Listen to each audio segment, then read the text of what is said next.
Hi, are you curious about what it's like to start a company as an immigrant? Let me tell you a story. In 2004, a Brazilian student came to the United States to study at Stanford University. After graduating, he got a job at a software startup and received a work visa. A few months after getting his visa, he started talking with his friend about building an app, and they decided to go for it. However, their first challenge was not building the app, but in transferring the work visa to their newly co-founded company. The whole process, which included hiring a lawyer and filing the necessary paperwork, took 3 months. The native Brazilian said that it was approaching the point of hard conversations. He said he had moments where he was debating telling his co founder to forget about it and find somebody who is easier to hire. However, luckily, the co founder stuck by him and the paperwork finally came through. Once the immigration question was settled, the initial version of the app took only a few weeks to develop. This app is now known as Instagram, and the protagonist of the story is Mike Krieger.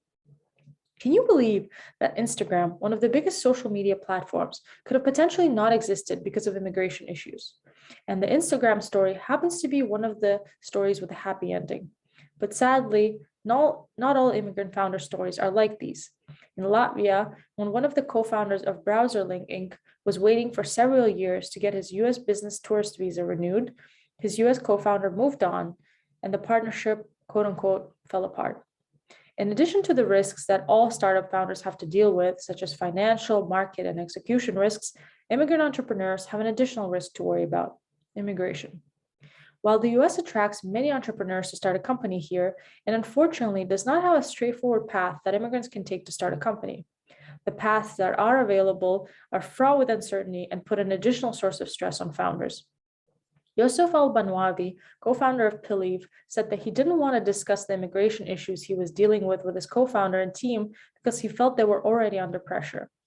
In addition to the stress, immigration also takes up a lot of additional resources. Suzanne Mitschke and Patrick Renner, co-founders of Citrus Labs, said that it requires a lot of time and money to logistically keep them in the US. The amount of money they're having to spend on their immigration lawyers just to be in the United States is, as they said, pretty insane. However, despite the additional challenges, being an immigrant founder is not a disadvantage. According to a 2018 study by the National Foundation for American Policy, immigrants started more than half of America's startup companies valued at $1 billion or more. Collective value of these 50 immigrant-founded unicorns was $248 billion, almost $250 billion.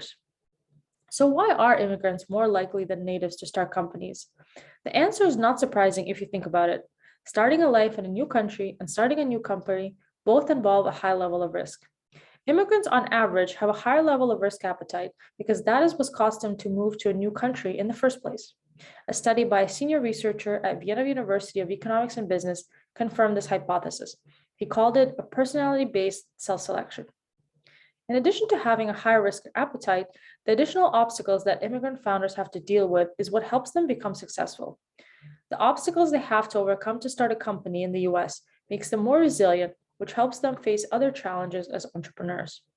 Unshackled Ventures, a VC focused on immigrant founders, says that they invest in them because they notice that immigrant founders consistently prove to be uniquely savvy, determined, and energetic.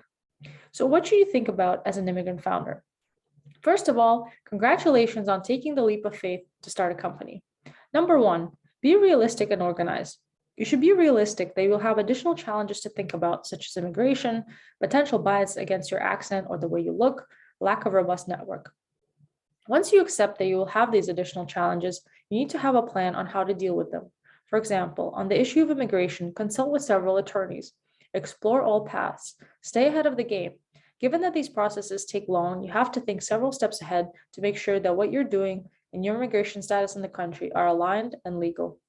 Number two, be upfront with your non-immigrant co-founders. If you have non-immigrant co-founders, you should let them know upfront about the issues you will be facing. They should understand that there will be an additional burden on you, not only from a time and energy perspective, but also an emotional perspective. Most importantly, they should be ready to be supportive and flexible. Number three, focus on your main objectives. After reading advice of many immigrant founders, their number one advice is to focus on the primary goals of why you started a company. Focusing on the bigger picture helps them face and overcome obstacles. Remember that while you might have additional challenges, in the end, they will only make you stronger. As the popular musical lyric says, immigrants, we get the job done. Thank you.